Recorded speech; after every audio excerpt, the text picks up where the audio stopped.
is.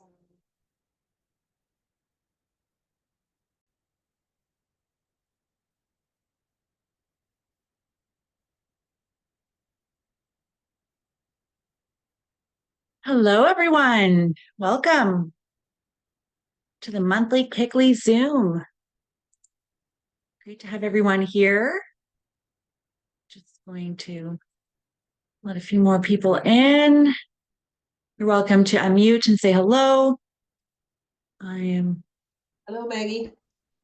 Hello. Good to see you.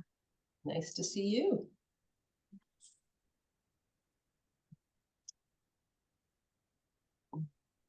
We have lots to cover tonight.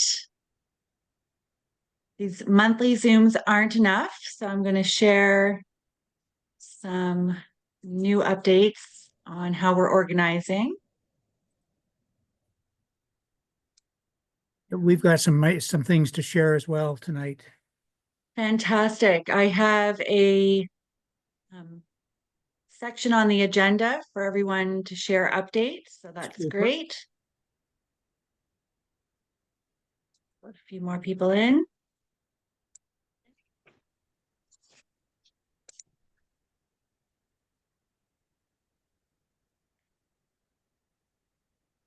Mark, could I make you co-host? Hi, Mark. Good to see you. Oh, yeah, sure. No worries. Okay. Long time no see, Giselle.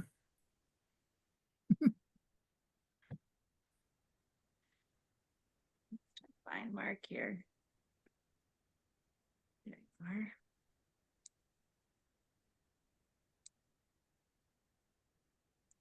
So Mark, if you could just let people in as usual and maybe keep an eye if people have questions or comments in the chat.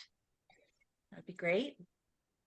Sure. I'm not sure. I don't appear to be a Oh, you set the wrong Mark as a co-host. You set Mark Cassidy instead of Mark Solomon. Hey. There we go. There we go.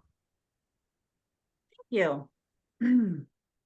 I hope everyone had a great month and things are busy. There's a lot happening. I'm getting emails and responding to them. Had some great updates from Bradford, East Gwillimbury, and I just sent out a press release and update for their recent delegations. And I'm going to encourage everyone to watch those afterwards. But we had 2 delegates go forward and speak, and youth climate activists. And this seems to be a normal pattern now that they're sending in their youth activists that are likely trained by the Climate Caucus or similar organizations to support the recommendations for net zero. So it's interesting to watch, but then the council discussion was lengthy afterwards.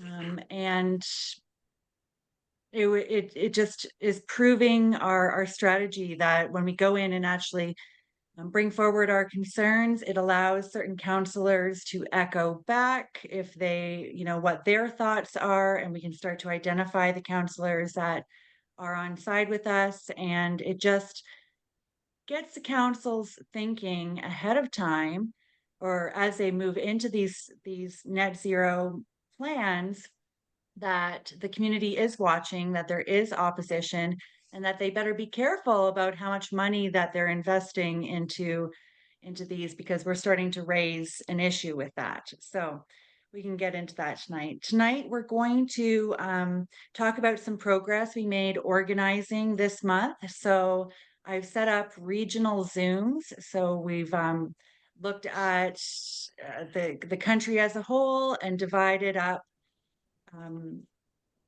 it up by province or region, sometimes a few provinces together, and put together a schedule for regular Zooms for each region. Divided up the members list, so it's now regionalized, and we can better coordinate and get the information to local coordinators so that they know who's in their area. who's following this work and wants to be involved. And we've cleaned up our different packages for the opposition to the FCM in general, opposition to the Partners for Climate Protection Program, and worked on a package for Manitoba, in particular, the Winnipeg Metropolitan Region Plan 2050. So we'll cover that tonight, and then some other updates, and we'll let everyone have a chance to share. So with that, we'll just get started here. Hopefully everyone can see the screen okay. There we go. Okay, so for the Partners for Climate Protection Program, I've put together a report for the provinces. So they're not all ready, but we have one ready for British Columbia, Alberta, Manitoba, and Ontario. So these reports are ready. They're on the website. If you go to the main page, you can scroll down and see provincial reports. And if you click on that, and you're in one of those provinces, you'll see the report available for download. And it's also in drop-down menus, so you can read different sections of the report, which makes it easy when you need that information. You can copy and paste it into emails and just pull on that information as needed. So what's different about each provincial report is essentially they have a slightly different municipal act that we're referring to. Slightly different wording when it comes to the council's duties, and slightly different legal context as far as their provincial legislation. So we know that the Paris Accord isn't binding on municipalities. We know that federal net zero legislation isn't binding on municipalities. But then when we look at the provincial legislation, what we're finding consistently across the board is also, although they may have environmental legislation and net zero legislation for the province, that doesn't mandate net zero for municipalities. It only encourages it. So it means that the adoption of net zero programs at the local level remains completely voluntary. So, but we need to obviously name the provincial legislation for each province in order to make that localized. So when we share it with local councils in each province, they can see that we've done our homework, and we're pointing out the fact that the provincial legislation is for the provincial government, for its operations, and for industries that are under provincial jurisdiction, but not the municipalities.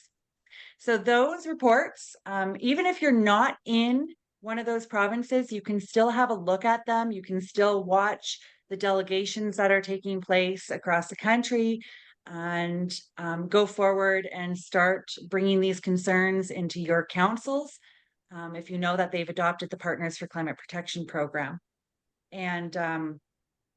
And yeah, don't wait. You can still approach your council.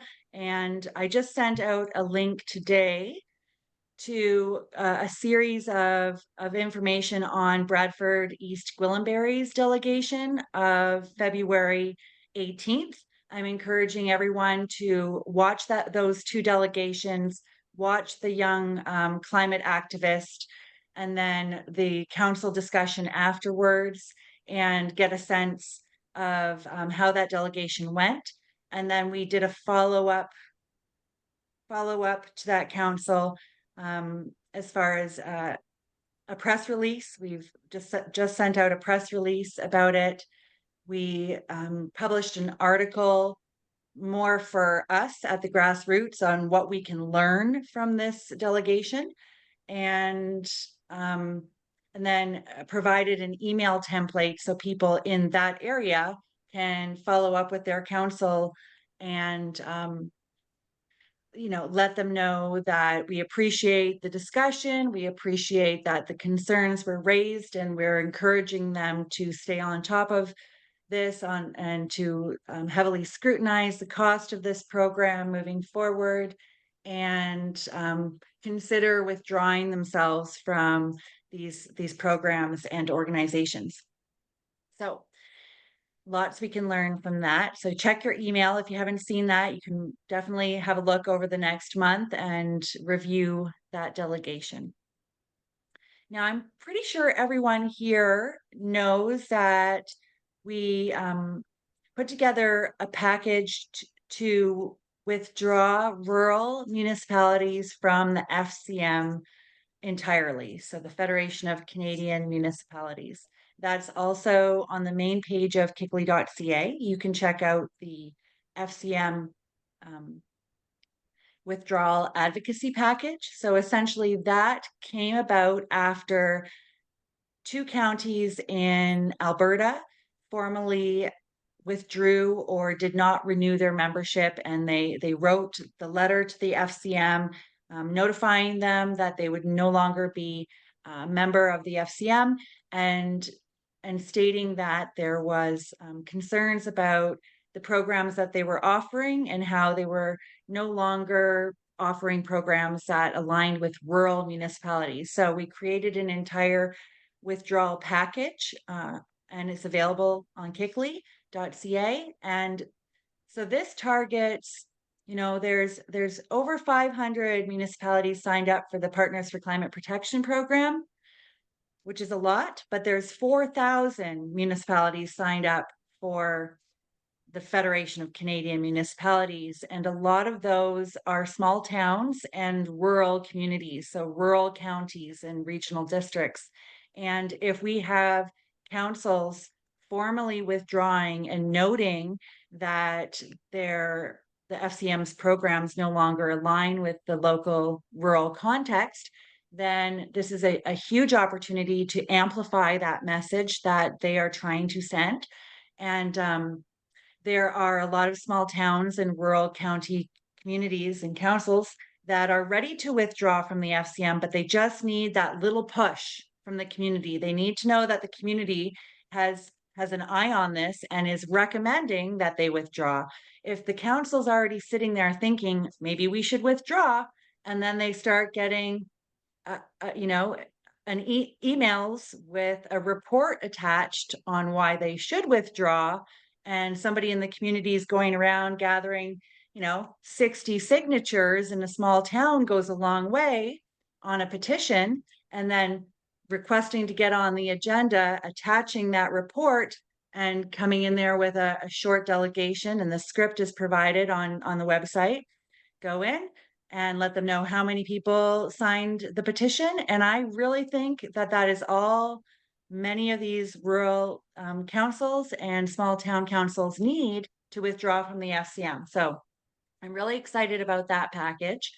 And lastly, in Manitoba, there is the Winnipeg Metropolitan Region Plan 2050, that should say, not 2020, opposition package. And what we've done there is put together an email campaign. So there's an email to send. The emails are provided for all 18 councils involved in this plan. And there's also a petition available for that. And Manitoba Stronger Together is really spearheading that effort. They've done a lot of great work in consolidating all of this information and our critique of Plan 2050 for their area. But that petition is very important. And if you're in Manitoba at all, I encourage you to go check out that page on KICLEI.ca and send that information. And we can have a look at the website after if anyone has any questions. But but that's really important. And again, I think 12 out of the 18 councils already indicated that they would like to withdraw from this. So what they need now is just that community nod. They need the nod from the community that says yes. And we've provided instructions because the legislation that they passed was called the Freedom Bill, and it was supposed to give them the freedom to withdraw, but then it created all these bureaucratic hurdles and timelines that are really confusing. So we broke that down for them in the email just to make it really clear, and provided the resolution that they need to pass in the council to get the ball rolling, to get all the action items that the new legislation is calling for, so that they don't get forever stuck with Plan 2050 in their area. So that one's really important. So some questions that I'm going to ask later is, I'm pretty sure, who has already talked to their council about withdrawing from the Partners for Climate Protection program, and who is ready to bring these reports forward in their municipality or has already done so. So we'll have that discussion in just a little. Actually, yeah, I'll just run through some of this stuff. I know we want to have a good discussion. So as I said, I've put together and maybe I should pull up the website. I'm looking for regional leadership at this point. I know I'm really pleased to see people organizing in their community. And I just think at this point, from the national perspective, we want to start designating regional leaders for the provinces so that it makes it easier to streamline this. I think I'm ready to do that. So what I've done is set up the regional Zoom meetings, and the coordinators will help me to co-host those Zoom meetings, and also be in charge of connecting people in their communities. So the member list is now consolidated and sorted so that it's easier to find who is in each area, and that way we can reach out and create smaller working groups by our region. So looking for regional coordinators for that. And also somebody who would have access to the petition and survey. On Jotform, I'm allowed to add collaborators to different forms, and this way they would be able to access that information and know how many people did the petition in different areas going forward into delegations. And also help plan the regional tours if I do a speaking tour out there. Just a head networker in each region.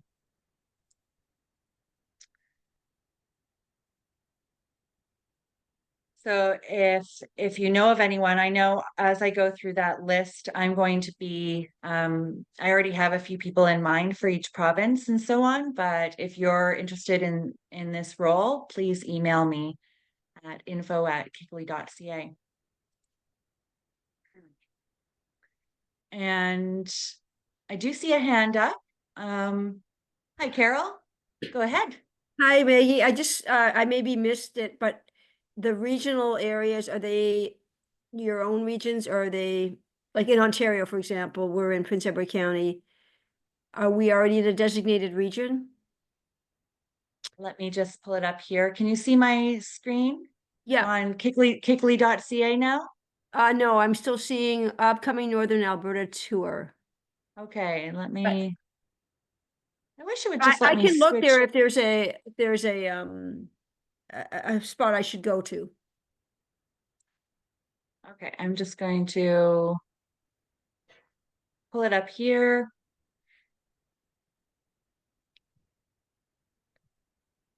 There we go. I should have had this up for the rest of it. So the provincial and national Zoom meetings, and Okay. this is kind of a good indication of how I've divided it up so far. Obviously, we have divided it further than this in some regions in Ontario, but yes, even regionally, we're looking for provincial coordinators, but then regional coordinators, and many of you are here tonight already coordinating in your region, right? So I guess what I'm looking for is somebody to help with manage the bigger regions and co-host our meetings so that we can, pull together. I put Quebec and New Brunswick together because there's more bilingual people in New Brunswick. So I think that pairs well together, and also with the time zone. Then there's an Eastern KICLEI meeting and region now. So the Eastern provinces. Ontario, we have a lot of Ontario members, I think over 250. So quite a few. And I know that there's more than that, but those are the ones that officially signed up through the intake form. And Central, so I put Saskatchewan and Manitoba together. And then Alberta and Pacific. So, and then Northern, so Yukon, Northwest Territories, and Nunavut. And Okay. and you know, great. they only have one city in each one that we need to actually target. So I am almost tempted just to communicate with them myself and get it done, but it'd be good to have it coming from someone local as well. So yes, and then regionally, Carol, if you wanted to take on Prince Edward County, just like Peter and others are taking on their regions, that we could designate you for that and then give you that information. But that's what I'm hoping a regional coordinator will do is identify the local leads and then break it up from there. So maybe Mark can help me with some of that coordination, or I had a few other people in mind. But Thank you. we can come back to this after, but this is where you would register for those Zooms. And once you register for the Zoom, you're good until 2030. So you register for the national Zoom. Now you're registered until 2030 for the national Zooms and monthly. And then the regional Zooms happen 3 times a year. I put it. I can always adjust that, but right now I have it 3 times a year, and you're registered until, well, for 60 meetings. So however that goes. All right. So anyone else with questions about that aspect so far, or the regional coordinators? Just gonna go Is there anybody in Creston? Hi, that you know of? Ian. Yes, I can pull that up afterwards if you want to put that in the chat. But yes, I believe I was just looking at it today and there was people in Creston. Just we can ask those questions near the end if that's okay, because other people probably have similar ones. Yep, sure. So PowerPoint, there we go. So I'm going to be in Alberta, Northern Alberta, from March 10th to 19th. So I will be sharing some more information about that and updating the front part of the website so everyone sees the dates that I'll be in Northern Alberta. So I will be doing Lloydminster on the evening of the 10th, community information session in the evenings, and then Bonnyville, which is also on that northern east side of the Alberta border. The 11th and 12th, there'll be a community info session and likely a networking or strategic workshop taking place, and also meeting with elected representatives from the area. Apparently there's quite a few elected representatives all over Alberta, really, who are happy that we're doing this work and want to engage with us and meet us. So that's great. Then we're going over to Grand Prairie, doing a community information session the evening of the 13th. And we'll be doing a meeting with their elected representatives the following day and doing a strategic workshop on Saturday, the 14th. And then we'll be in Edmonton the afternoon of the 15th, which is a Sunday, for a big community info session there. And we'll have a series of meetings with elected representatives, upcoming candidates in their election, and then a strategy workshop in Edmonton. So that's kind of how the provincial tours go. Those are the 3 different main events that will take place on these. So if you're thinking, if you're from out of province or even in Ontario, this is something that we can do here as well. We can come, we can do a community information session. So we need a hall for that. Usually we do it by donation because the hall costs money. So we want to make sure we cover the cost of the hall. And then the meet and greet with elected representatives, we send out a template email to the elected representatives. We invite them to come and meet, and we kind of host a more private meeting with them and kind of get them together, because the wording of the email kind of will attract the counselors who are interested in this kind of thing. And we want to provide them an opportunity to come together and meet with other elected representatives who are also interested in this kind of advocacy work and message that we're sharing, so that we can share information with them, answer questions, but also provide them an opportunity to network together and with us. So that's the meet and greet. And then the strategic workshop is where we kind of cover the strategy behind KICLEI, and what I'd like to do is a bit more practice with presenting these delegations and where to find all this information, and some strategy tools that we can use to pull together campaigns a lot more effectively, so that everyone can kind of learn to do this work in that regard. And yeah, so the strategies and the strategy workshops, they're longer, so they're anywhere from 4 to 6 hours, and they're usually about $50 per participant, and there's more take-home stuff involved there.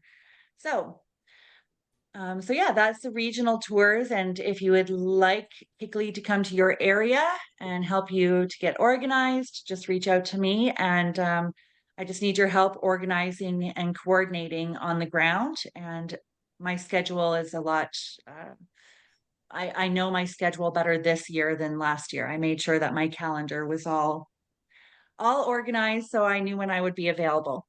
So that goes for Ontario too. We can definitely do this in Ontario, not just outside of Ontario. So if anyone's interested in stepping up as regional coordinators, we can have that discussion at the end of the meeting, put it in the chat, say, I'm interested in learning more. And you can also think about it, sleep on it, and then reach out to me at info@kiclei.ca after, and we can go from there. So so we are ready to send these reports to oppose the Partners for Climate Protection program. Hi, Benita. And the advocacy packages. Okay, yeah, this is a good opportunity. Hi, Benita. Welcome from Alberta. Yes, Maggie, I just want you to know how excited we are that you're coming to tour in Alberta, and you're going to visit Lloydminster and Bonnyville and Grand Prairie and Edmonton. And Edmonton is one of these places. I'm in Edmonton right now. The UN initiatives, the green programs that go on and on and on here. It's not just KICLEI. There's other stuff they have going on here as well. And so I'm doing my best, Maggie, to get the people here fired up to come to your presentation and to take action. And then what's neat about Alberta, of course, is this is an election year. If we do things right, we could replace municipal councils and school boards across the province this year. And my understanding is some of the candidates are thinking of using some of your material as part of their campaign platform, because they're going to say, well, we stand for this, we don't stand for this, we stand for this. So anyway, Maggie, you're an inspiration, and the anticipation of your visit has a lot of us very excited. I'm so happy. You're going to rub off on me. You're all Benita.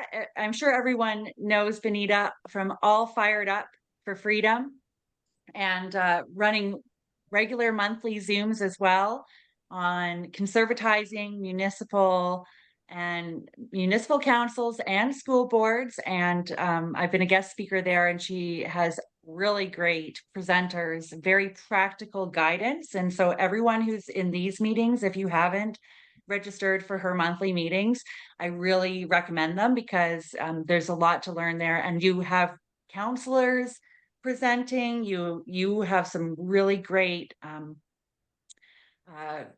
speakers to provide information and to educate us. So thank you, Benita. And I'll And thank be, you, Maggie. Maggie, can I? yes, go ahead, Peter. Yeah. Yes, just before you get too far into your slideshow, so the previous slide you had about how to get involved regionally, is my microphone on? Can you hear me? Yes, it is. Okay. Yes. So I mean, in Montreal and in Quebec in general, as some of you may know, we are still light years behind anybody else in Canada. There's a whole bunch of factors that come into play, the language barrier being one of them, the completely biased media that hypnotize every Quebecer here. So I'm willing to step up if nobody else has already. I'm willing to step up to try and get things organized here in Montreal. But I'm going to be starting like way back, as opposed to anybody else here on this call. So I'm just asking folks to be patient. I mean, I can gather a handful of folks maybe for our next meeting in March, I'm hoping. But we're starting from way back. Okay, so anyway, so if nobody has come forward, I can help out.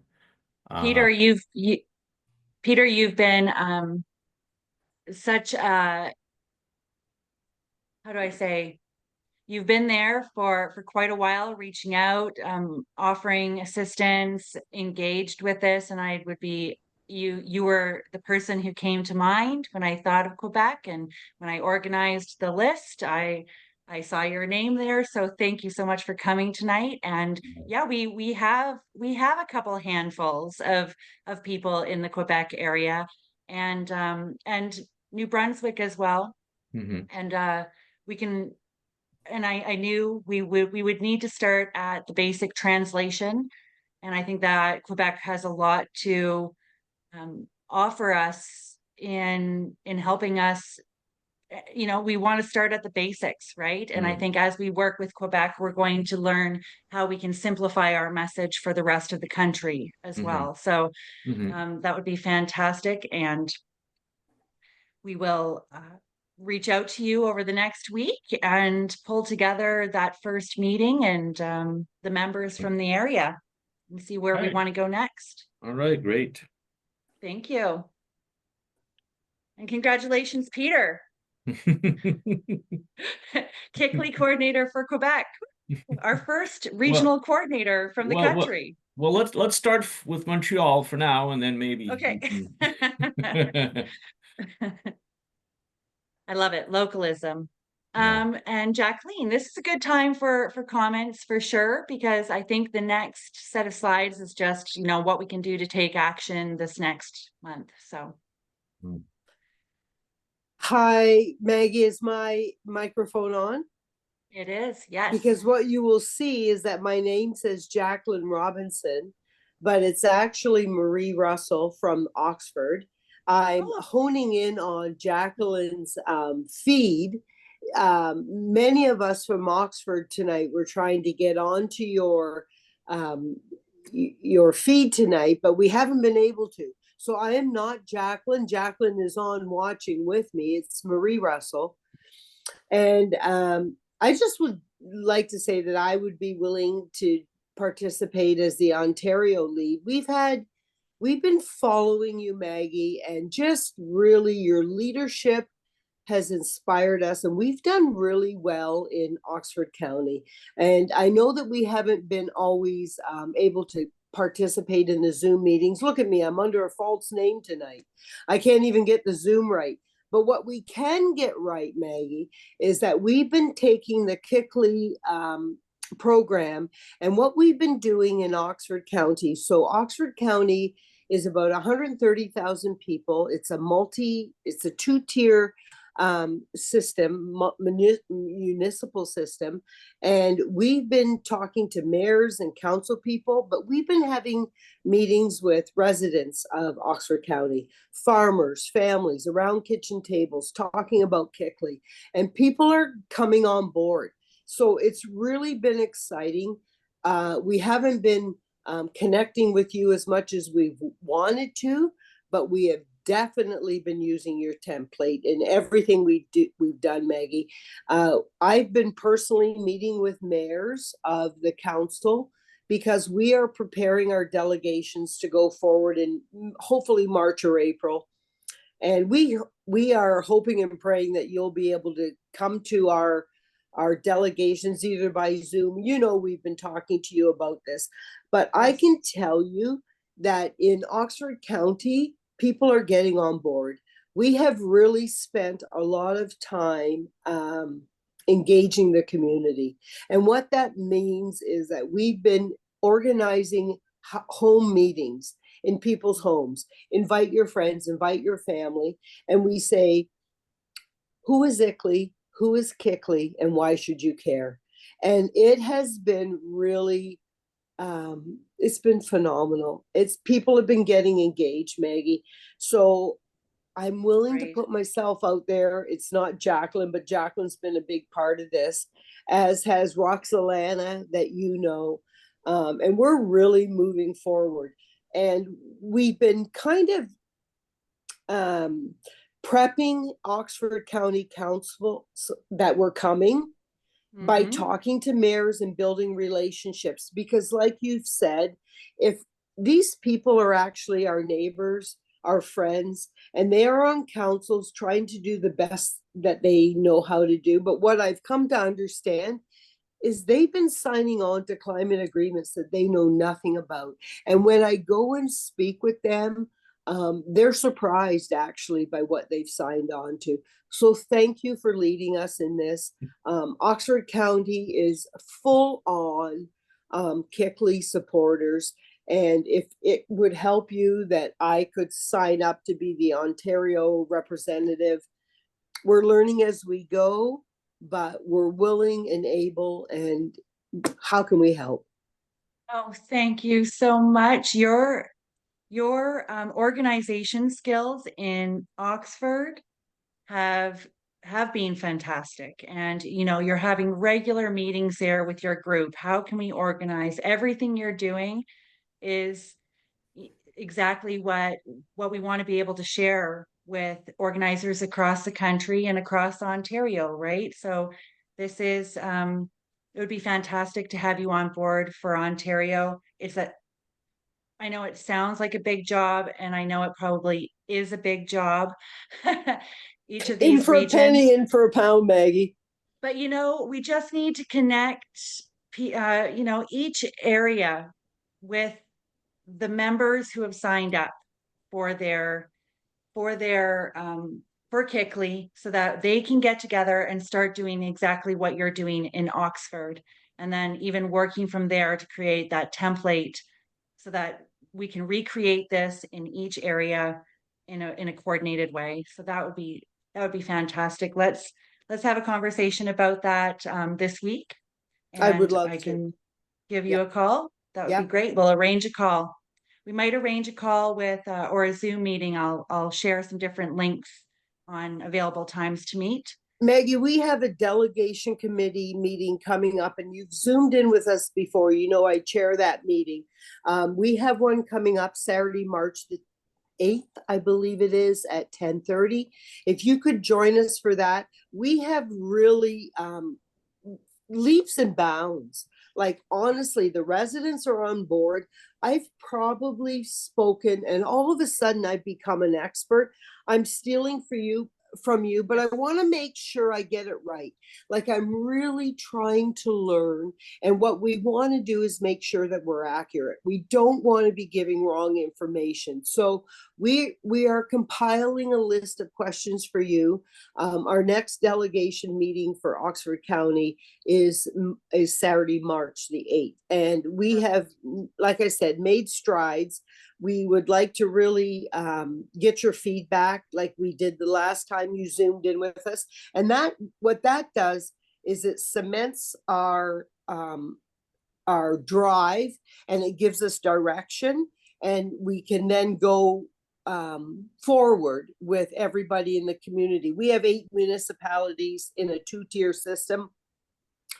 But talking to council people, and I really, really, really want to emphasize that how important it is for us to talk to our council members, our mayors, because we all know, a lot of people know them. And if we form these relationships and we can share with them what you have taught us, people are willing to listen. I talked to a mayor today, and I was astounded by how he voted for things that he really wasn't sure of, but he wanted to do the right thing. And I want to encourage him as a member of our community to continue to do the right thing, but to be better informed. So Oxford's doing great, and we look forward to continuing on. I think we're going to be the next big boom for You're going to be the KICLEI. next one. Yeah, I think we really are. I think that we've laid the groundwork so that when we are ready to go to the council with our delegations, they will be prepared and we will be prepared, thanks to you. It's all about sharing information, and when you've all heard me say it, when we look back at how these programs started coming into our councils here in Peterborough, the organization that pushed it 30 years ago, in their founding documents, it said that they were a group of concerned citizens who met once a month for brunch to discuss how they could influence the local council to adopt sustainable development programs. So now we just need to do the reverse of that, right? Get together, Exactly.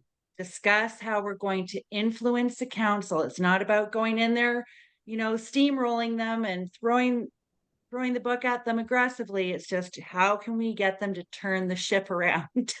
Yeah. So it's been encouraging and it's been fun, and we're getting to that crucial point. But if we can help you out in that area, Maggie, I'd be happy to sign on to that. I need direction and guidance like we all do, but we're learning as we go, and the more we talk to people, the more confident we get in what we're saying, and then what happens is the councilmen, the mayors, they're willing to listen. They're actually good people. They just need to be better informed. yes, they are. That's why I encourage everyone to watch Bradford East Gwillimbury. It's just another example of the councils. If we say it right, they'll echo us, right? So I'm just going to move on. Thank you so much, Marie. And we'll have a nice call this week, okay? Sounds good. We got Peter and Marie, and thank you. We can have an applause for somebody offering to take on this, helping to organize Ontario. And I know once we start reaching out to the members in Ontario, we're going to find so much strength in each province. It's just putting that network together. Now, I know, Galise, you've had your hand up for a little while, and then Peter and Carol. We're doing good for time, so. Okay. So excuse me, I'm okay to talk now? Is that what you said? Yes, you are. Okay, Yes. I'll be really quick. Marie, I want to hang out with you. So I put my contact information in the chat. I'm right next door in municipality of Thames Centre, and I'd like to do the same thing. I just knew I couldn't lead it because I've got a few hats that I'm already wearing. But I'd like to attend some of your meetings and see how you're engaging. I've done a little bit of that already in my municipality, and I know they're not bought in. They were just enticed by grant money. So yeah, they're already well aware. I think they're coming across a lot of Maggie's materials. So it's just a matter of me taking the next step here and then seeing what impact me and one other person I've got signed up to help make an impact in a broader area. So anyway, we're stronger together. So I want to start hanging out with you. I'm not available for March 8th, but I'd love to get to the next meeting that you have. And that's Awesome. it. Sounds good. Thank you. We welcome you. Okay, so exchange those contacts in the chat. That's fantastic. And there might be more people in your area too. So Marie will have access to the membership list, God willing, and can connect you, Galise, if there's more people in your town and township area. Now, Peter, you've been waiting for a while right away. You said you had an update. Yes, let's- yes. And of course, to the two lovely ladies, we're not far from you in Waterloo region. So we have gone through quite a learning process over the last, I'd say, better part of a year. Everything between having Maggie come and do a town hall for us to starting to really create and grow KICLEI. As a matter of fact, I'm going to be delegating to the Region of Waterloo Council this Wednesday night. And we're trying to line up a delegation for April in Cambridge and probably early May in Kitchener. For those people who maybe aren't familiar with the Region of Waterloo, it's 8 different governments. It's the regional government for a larger area that contains 3 significant cities and 4 townships. So right now we're trying to act as an umbrella group for the whole region, and it's coming along nicely. It's not easy. We've had to learn, just like everybody else, how to move into it, and the process I'm using as I present to council Wednesday night is really a 3-part process. This is sort of get them to know us, and I did it under a personal banner, and then I close out with where KICLEI's at, with encouraging communities to withdraw. So I'm interested to see what kind of response we get there.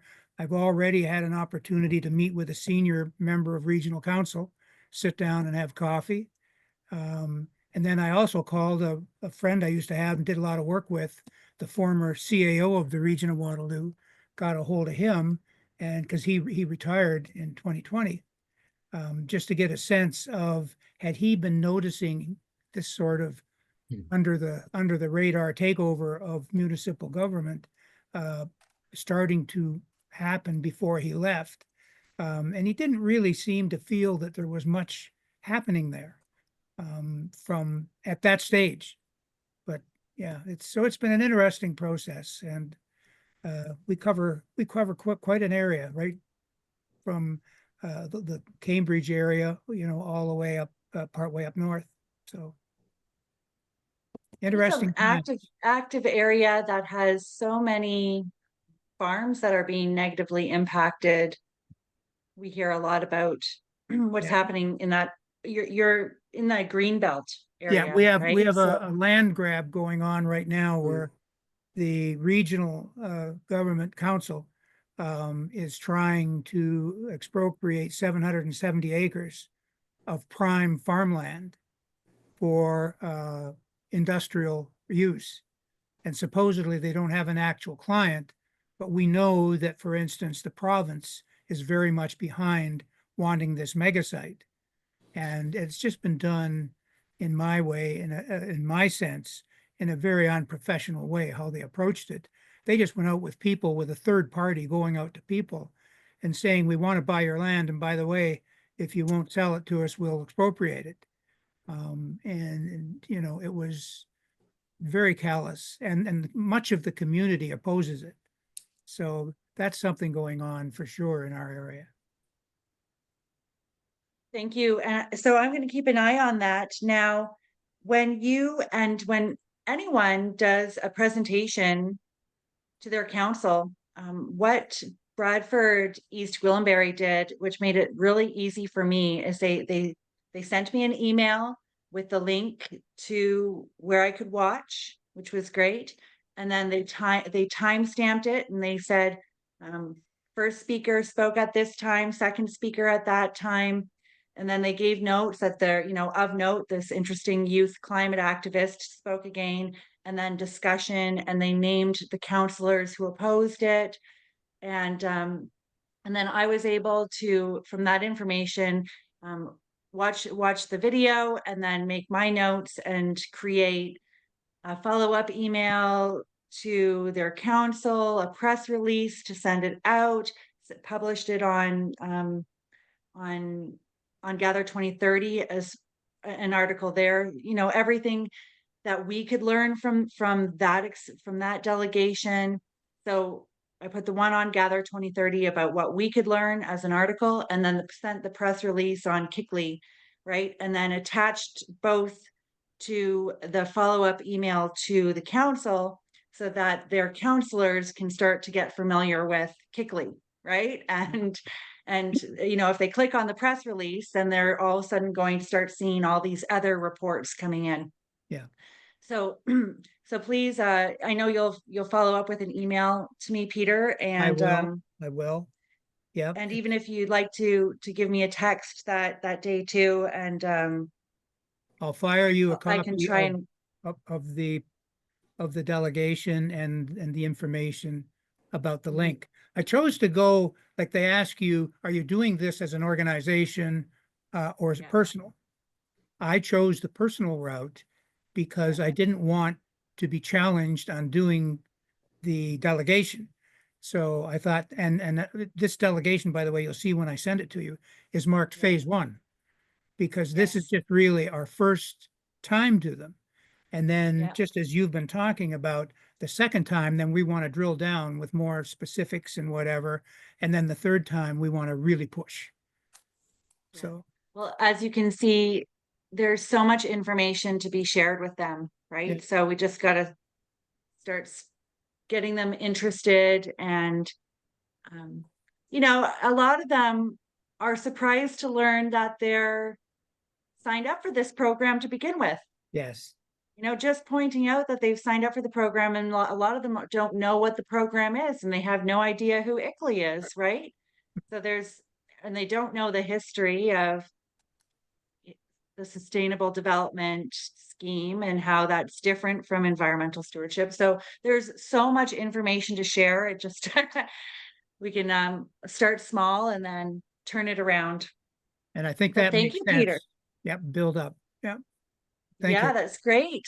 Thank you, Peter. And I hope you meet with Marie and the group from Oxford and Gazelle, sorry. Why am I can't read properly. Gazelle, where did you say you were from? Dorchester, Thames Centre, Dorchester. near Okay. London. I have to write it down in order to. Giselle and I were on a Zoom call earlier today. Yes. Very good. Okay, and Carol, Prince Edward County, and then Liz. And then I'll probably go back to the slideshow after, and if we have a few more comments, we can go after. Yeah, and I just wanted to first thanks Marie for stepping up for Ontario. It's kind of ironic. We lived 40 years in Kitchener-Waterloo, and as a community pharmacist, I worked I had my own pharmacy in Cambridge for 20 years, and then as far away as Brussels, little Brussels up near Listowel. And now we thought we were coming to this really active, hippiest place, and as you know, Maggie, which seems like we've left it far behind, but I really like the idea of trying to amalgamate, and once maybe you get your meetings up and running, Marie, we could sit in. I think it's Tanya, who did a deputation with Maggie recently, was very interested in streamlining and connecting with you. And I was going to say to people, and I think actually Laura and Chris are on this call, but Maggie did a great Zoom with them 10 days ago with not a Zoom, but a video. And it was so refreshing. And Christine, the 4 of you were on there, and just their humbleness and their early beginnings, but they got together and practiced their deputations, right? And they bounced it off each other. And so it was really inspiring. because Laura's obviously, her deputation has gone everywhere, and to hear her speak, so like, this was my first time, and but now she's got this, you know, fire in her, you know, that all of this has inspired. It's great. So I think the more we can do that in practice and you know, bounce off of each other, even though we're far away from a distance, we can connect. So I'm glad to We see should- Ontario's going forward, because we need it in should- Prince Edward County. We should almost have someone like Laura or Joel Sussman, or I'm sure some of you have training in Toastmasters, because I need it too. I would love it if we had just a regular for people who are preparing for their delegation to be able to come in and practice their script, right? That would be a really beneficial, easy to facilitate kind of meeting, at least once a month, once a week even, have a room open so people can practice their script. To all them I'm gonna write that kickmasters. Kickmasters. That's great. Hey, Maggie. Oh, Thanks yes. Maggie, again, can I- Marie, for stepping up. That's Thank you, Wonderful. Carol. Maggie, can I make you hold on to your PowerPoint just one more minute? Yes, we're gonna go have Liz as well. Go ahead. But Okay, yes, so really quick, Maggie, I keep hearing every time I join one of your Zoom meetings, or even when you and I have talked on the phone a couple of times, you keep bringing up, or people outside of Quebec keep bringing up these words of deputation and delegation. I'm still not sure how that translates into French, or even if it translates at all into Quebec. So before we get something going in the coming weeks in Montreal and Quebec in general, we're going to have to figure out how exactly do people sort of present themselves at a municipal council. So, I have a lot of experience in federal politics. I was the president of a PPC association for almost 7 years, but I have zero municipal experience. So we're going to have to figure out if and how these concepts in Ontario and elsewhere translate into local jargon in Quebec, yes. and how to do it exactly, so yeah. I think what we could do too is set up a couple days for me to come back to Montreal Yeah. to meet at the office. Hmm. But there's one available there, and we could just really hash out some of this stuff and then update the website as Okay. well. Yeah. So, and we could do that probably at the end of March. Hmm. But by the end of March, I could plan to be there. Okay. So let's talk about that, and we can meet obviously before that and have that discussion as well, Yeah. but on what we can do moving forward. Okay. But a deputation is when you present to council, and you usually get about 5 minutes, and you have to sign up ahead of time.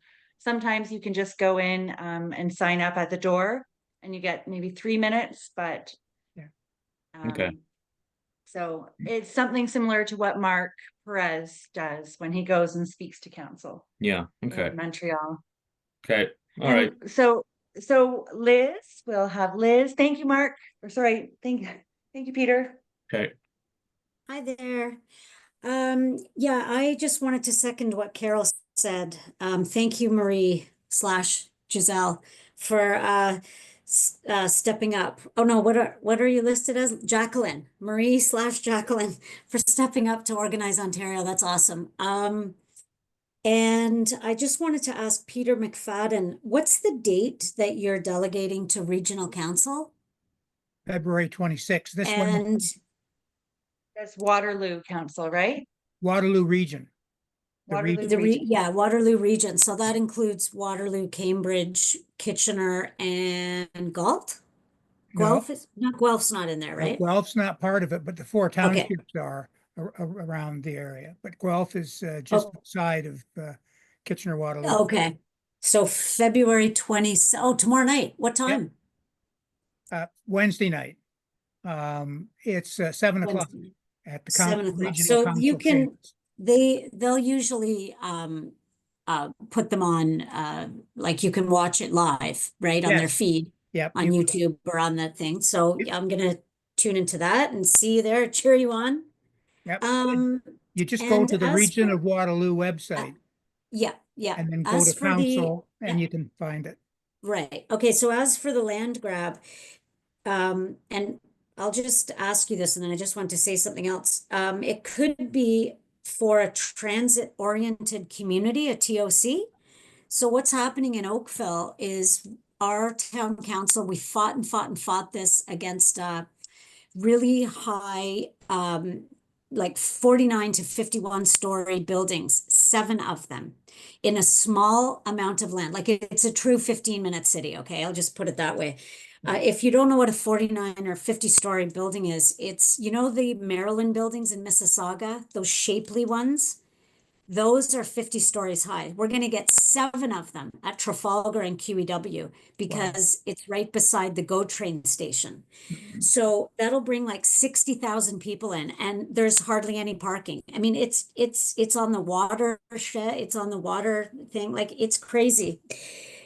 Anyway, they just passed it, but what's coming up is the transit-oriented community, and we are like the first ones in Ontario who are going to get this. So Metrolinx will be involved. Of course, the province is involved. Oh, and guess who else is involved? Builders. Oh, shocker.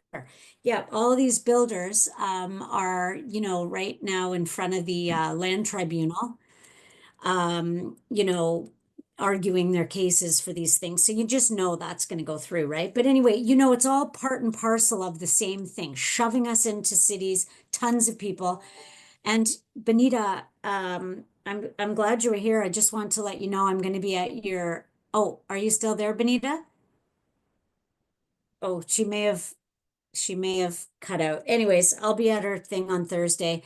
With regards to conservatizing municipal councils and school boards, there's a bunch of us working on that right now. So I'll give you a call sometime soon after your meetings this week, and I'll let you know what we're doing because I'm following your lead actually.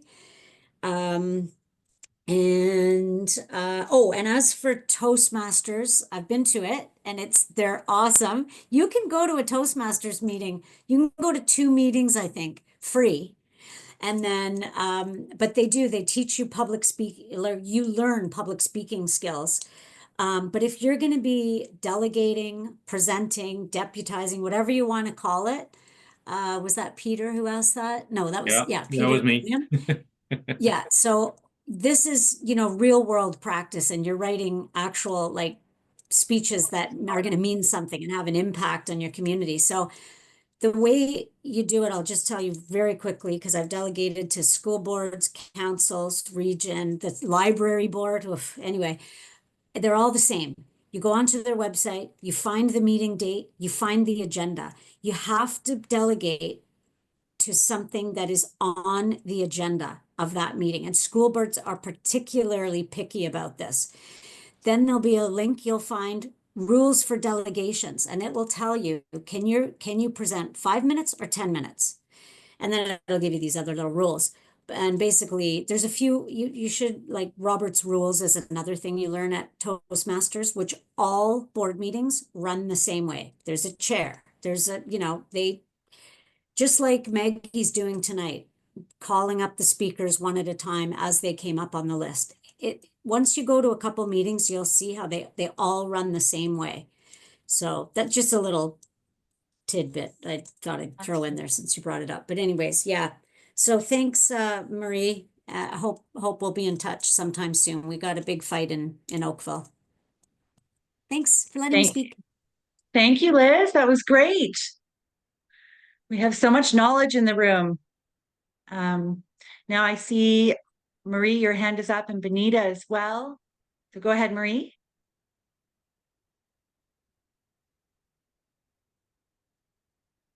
And you're muted. Got it.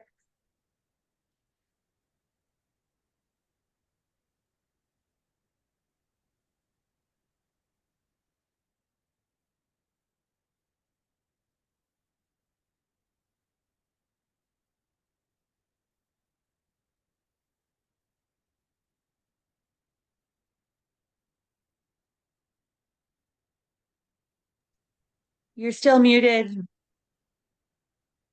I'm going to ask to, Thank there you we for go. your patience. Sorry about that.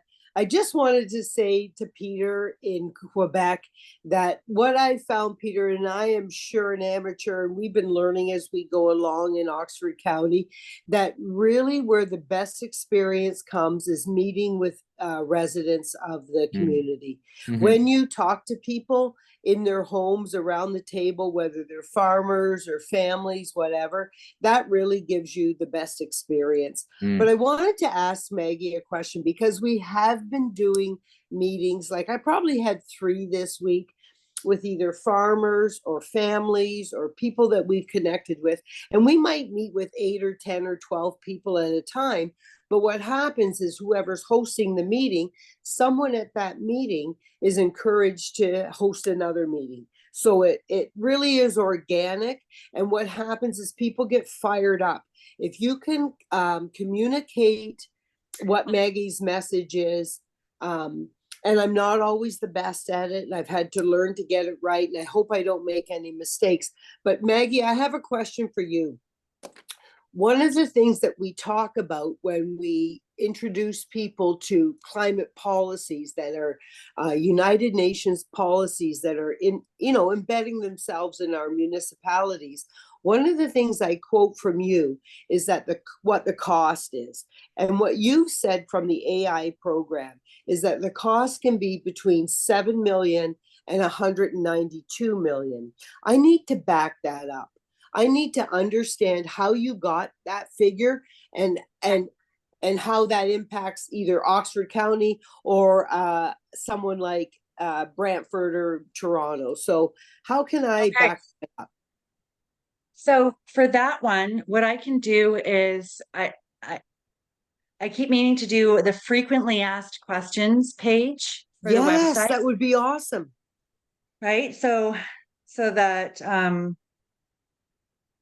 so that we can do that. So what I did there is I looked at the lowest possible cost that it would take to do the different milestones and the different main capital expenditures that seem to go along with these programs. So, active transportation networks, 15-minute cities, EV charging stations, upgrading the fleet, right? And it's so hard because each municipality is,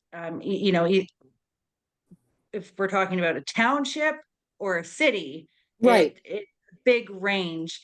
The purpose of that was to show them that it's not free. Indeed.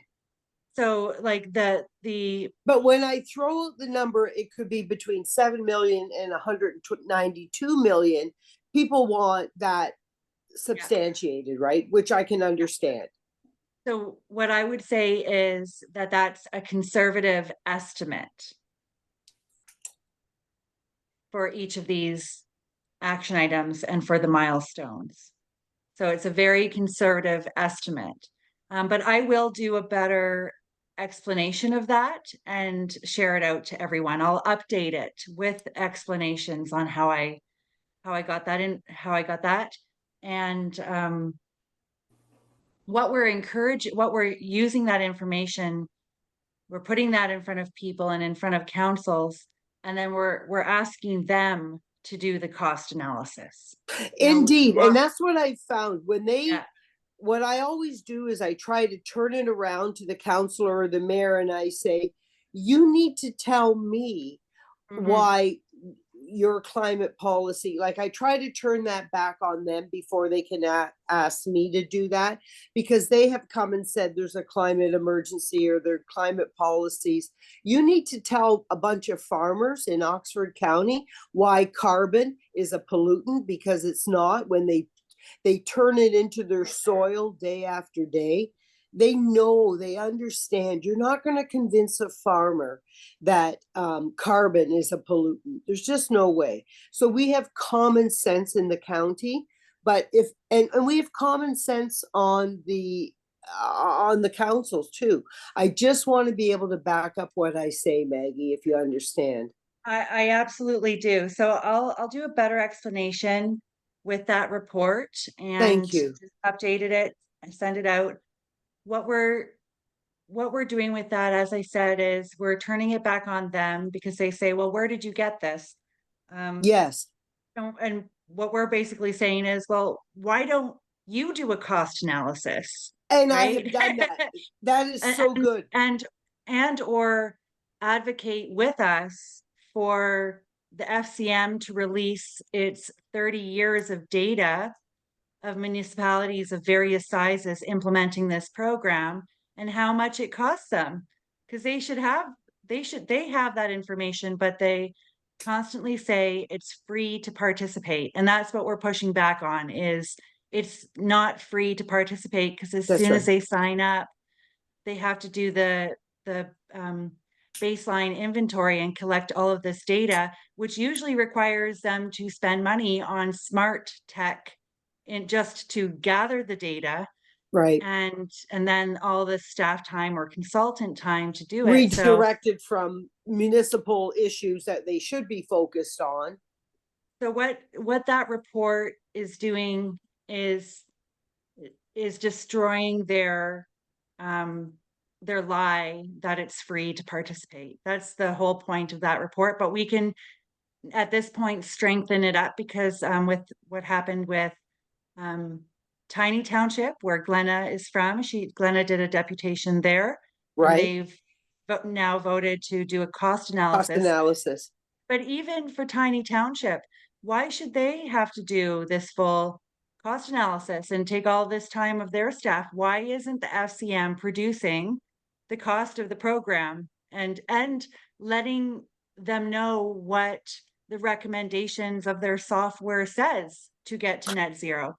And Maggie, even when they do a cost analysis, I find that it's been manipulated. Today, I talked to one of the mayors in our municipalities, and what I asked him about was just that. When you approved and when you voted for a green fleet, a green fleet program in Oxford County, where we have winter conditions, like, it doesn't make any sense. Why are you buying EV vehicles for the whole?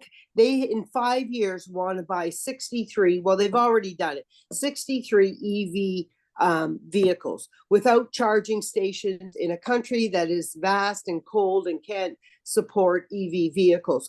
And you know what he said to me? He said, I said, was there a cost analysis presented to you from staff before you voted for this?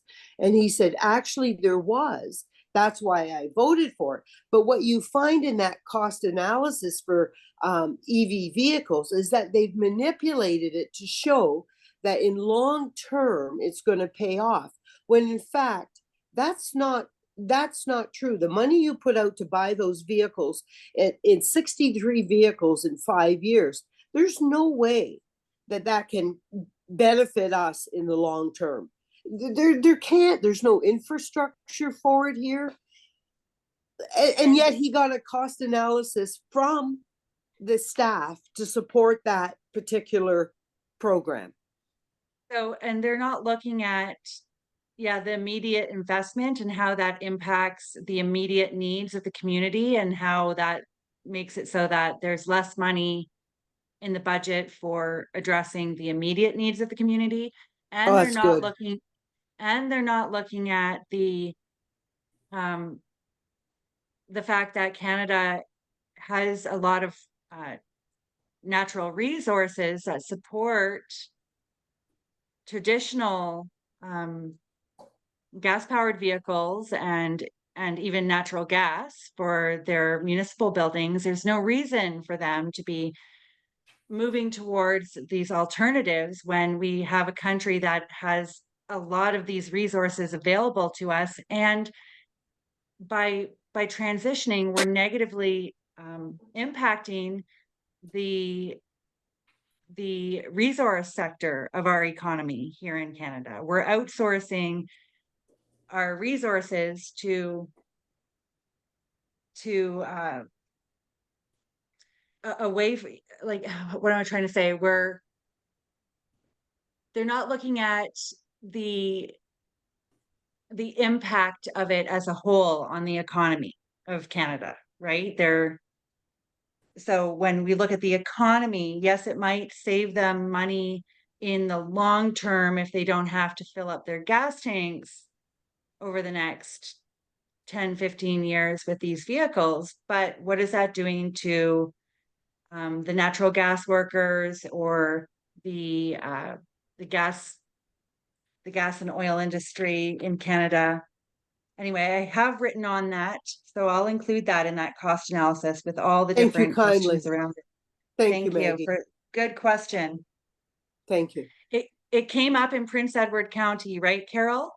Where there was an activist lady who knew that we were coming, and she did her 3-minute presentation, and she said it, she pointed to the report, and in the report, the cost analysis, and she said, it looks like she pulled those numbers out of thin air.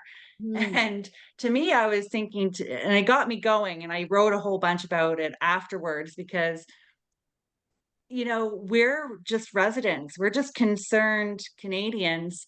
They're the ones who have the numbers. Why? And all we're doing is asking them to run the numbers to do this work. And so for them to critique us for doing a conservative estimate when they aren't even willing to do that work themselves, when they have access to it, is And it was very hostile. something to point out. It is Yeah, very she was very hostile. hostile. Yeah, And not that's just- what we're. Yeah, I mean, they were prepared, right? They were prepared, and they it was just definitely not congenial. Oh dear. And so ever since Prince Edward County, so if you go back into the Substack this last month between these national meetings, I spoke at Prince Edward County and with Tanya, and Carol was there, and several others. But they were ready for us. And, KICLEI has published a misinformation webpage now. And, Simcoe County Greenbelt Association has published a misinformation webpage now, specifically about KICLEI. So we're starting to see their arguments, right? Which is good for us. Now we can counter back. But there's the Climate Caucus as well, right? Which is a well-funded organization that is training people to go in and to push this net zero program locally. So those activists are coming out to meet us on the battleground, right? So I think and they are hostile, and they do come off as bullies. So that even makes it more important for us to be the calm, level-headed, nice people in the room. And it's a lot of fun, right? When you think about it, we're having an impact. So Yeah, you did great. You showed. Sorry, Maggie, are they called the Climate Caucus? That's yes, the Climate Caucus. Okay. the Climate So, Caucus, Were you and they have an infiltration manual. So if you look at the KICLEI Substack, my article about them has a link to their Climate Caucus infiltration manual, and it's fascinating. We can learn a lot from it. We can learn a lot from their approach, like how they're organizing behind the scenes to push this, and then we flip it on them. So go ahead, Liz. Did you have a follow-up to that? I cut you off. No, I didn't quite catch it. Well, I guess I did, but anyways, thanks. Yeah, I'm gonna look that up. That's super interesting. Thanks. On Substack. Yeah. And you can look at their website and find it too. Benita, you have your hand up, and then I'll finish Maggie, off the slideshow. Yes, I'm sensing a need that we need sessions to help empower people to present at council meetings. So I'm game to host monthly sessions, and I will bring in whatever presenters you recommend to help empower our supporters so they can feel confident when they present at those council meetings. The other thing I'm willing to do monthly is host online sessions that teach parliamentary procedure. So Robert's Rules of Order is something we all need to learn. There's a book on parliamentary procedure by, I think his name's Oscar Garfield. But anyway, I've already ordered it through Amazon. And I have people who can come teach parliamentary procedure. So I just want to let you know, I'm open to hosting those monthly sessions because I sense a need. the kick masters. Let's Benita, call it the thank you. Kickmasters. Benita, thank you so much. And while I'm out there in March, we can talk about it some more, but that is great. I will reach out to you. We'll be talking soon so we can arrange that. I think that would be wonderful. So yes, we'll get Joel and Laura and others who have done presentations to come in and share what they've learned, and then provide a space for people, even in breakout rooms, to just separate and practice, right? So fantastic. Thank you, Benita. All right, everyone, great stuff. I'm going to go just back to the slideshow, see if I missed anything here.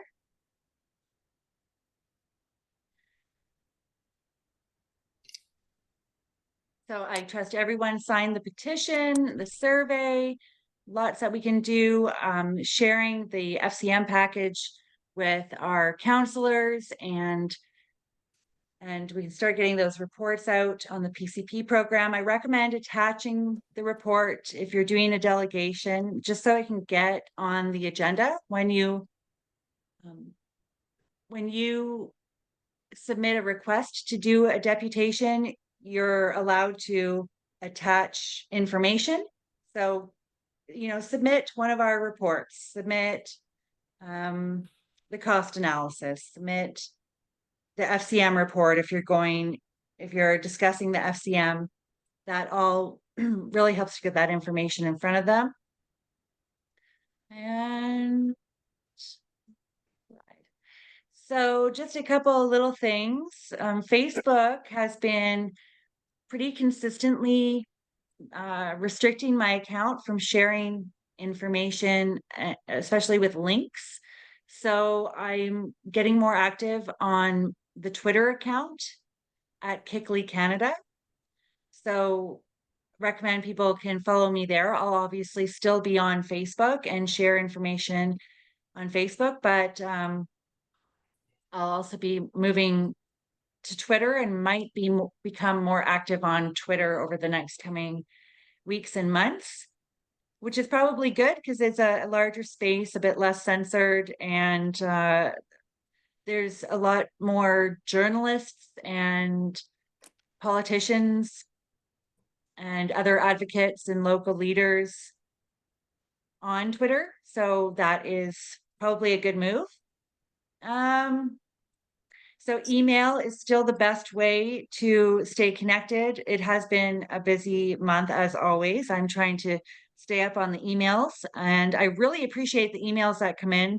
Sometimes they become the basis for entire articles and campaigns. So one of our biggest weapons is the sharing of information. And so when you see something important, please share it my way. I might not get to it right away, but I will amplify that message as best I can as I move through the emails. And make sure that you pre-register for those monthly Zoom meetings for your region. And I'll be reaching out to regional coordinators over the next couple of weeks. And I'm really excited about that. Thank you to Peter from Quebec, Montreal, and for all of the local leaders here that are already moving this forward locally. Thank you to Marie for stepping up for Ontario. That's a huge undertaking, and I look forward to working with you on that. I think it's going to be a great way for us to also work together more, and then I'm going to be able to share what it is that you're doing and organizing locally and bring the information together with that. And we can help other people across Ontario and maybe the country. And who else do we have? Obviously, Peter from Kitchener-Waterloo. I'm looking forward to your delegation on Wednesday, and I think I'll be in touch with you and let you know how many people have signed the petition in your area ahead of time. And that way you can share that with your council as well. And if you'd like, I could put out an advertisement for that. And if that is appealing to you, Peter, would you like me to share that you're going to be speaking and the location of that, or did you want to keep it quiet? Yeah, that would be fine. That would be good. Maggie. Okay. Yep. Thank you. Maybe just make sure I have the right address for it. I have 7 o'clock on February the 26th at the Waterloo Regional Council. And that's probably all I need to know to get my information out there. Yeah, it's what 170 Frederick Street, I think, is the. Great. Okay, and I'll send you how many people have signed the petition. 150 Frederick, sorry, Street. 150. Okay, thank you so much for doing that. And I'll look forward to the update after. Benita, thank you for stepping up for KIC Masters and Parliamentary Procedures and Delegation Meeting. And I will work on that cost analysis right away for everyone and our frequently asked questions, because that's a big one. I did do, just so everyone can see it in case you missed it. Is that it? Yep. On the KICLEI website now, I posted it up top so everyone can see the Climate Science 101. So these are kind of frequently asked questions about climate science. And these are good. my go-to facts that I lean into when talking about this. So it's just laid out in such a way that, you know, while 98% of scientists admit that human emissions have an impact on the climate, the question is how much of an impact, right? Because obviously no scientist is going to say that CO2, a greenhouse gas, has no impact on the climate. It's just a very tiny impact.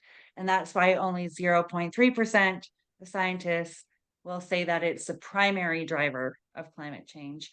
And then the logarithmic warming effect of CO2 means that while the initial increase has what it means is that the initial increase of CO2 has more of a warming effect than the further increase of CO2. So, you know, as CO2 goes up, its warming effect goes down. So anyway, and then obviously CO2 is not a pollutant, and the amount of CO2 in the atmosphere, and you know, that means that Canada's emissions roughly equate to zero with a whole bunch of zeros after it in the atmosphere. And yeah, just stuff that people need to know. And then I always draw it back to given this minimal impact, it's worth questioning whether our current policies, which impose high energy costs, inflated housing prices, and misallocated funds, are the best approach during this time of national economic strain. So we're constantly pulling them back to the cost of this. Like, given, you know, how insignificant our contribution is, why is Plan 2050 for the Winnipeg metropolitan region 100% about net zero? So Maggie, if I may suggest, maybe what you should ask, what should add as a paragraph in this page is a big bold statement saying that 8 billion humans exhale CO2 at every breath they take of their entire life. That I have found with my years with the PPC that's a showstopper. When you say that, the conversation ends just right there, you know? So maybe if you can add that somewhere, and a link to that basic science 101 fact can be found anywhere. You know, you just open one of your old science books from high school and it's there, and there's a little graphic to show how the lungs work in the human body. So yes. So maybe if you can add that in there somewhere, that I think that would have a lot of impact. Yeah. Absolutely. I think I cover the Canada's carbon sinks and Canada's unique energy needs. We're a cold, vast country. We kind of need these. We're using it for heating our homes and cooking our foods and commuting to work and running our businesses, which are all important. And then I have a link to the Friends of Science, Energy and Climate at a Glance book that Peter was holding up. It's great. And I'm encouraging people to get a hold of that because they have the 25 most important climate facts well referenced, right? So they have the peer-reviewed reference right there and graphs and everything. So it's a great book. And then also the climate declaration from clintel.org, where I think they're now up to 1,977 signatories from the professional fields that have basically stated that CO2 is essential for life. There's no increase in natural disasters. Climate models are unreliable. Natural factors play a major role in the Earth's climate, and net zero policies are harmful and impose significant costs with no measurable benefit. So these are kind of just the main facts I've been leaning into that help. And then in the provincial reports, I do a bit more of a breakdown on the emissions per each province's population versus the ecosystems in each province and how much they're likely absorbing in CO2, showing that each province is already more than net neutral. They are carbon sinks. And then the site map is something I've been working on a little bit too, just so if you're trying to find things on the website, this is going to make it a little bit easier for everyone. Is just having the site map in the footer, so you can look this up here, and I'll be updating it. It's constantly being updated. This misinformation page from KICLEI is very good too. So a lot of the frequently asked questions I'll be pulling from this website because the critique that Simcoe County Greenbelt Coalition did on KICLEI. It provided me an opportunity to, what's going on there, to answer, in defense of our position, right? So they, for instance, commented that I made a broad claim in the KICLEI primer that 30 years of so-called sustainable development has led to ghost towns and tent cities without evidence or explanation.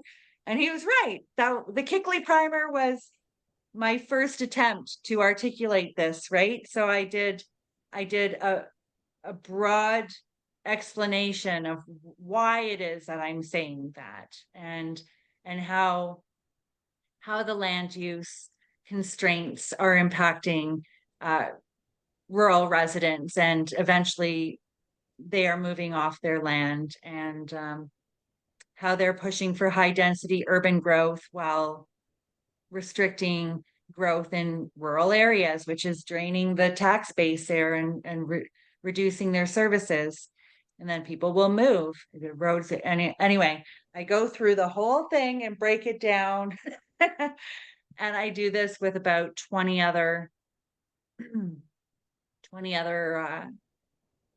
issues that they drew attention to. So this will be something I can use in the frequently asked questions. And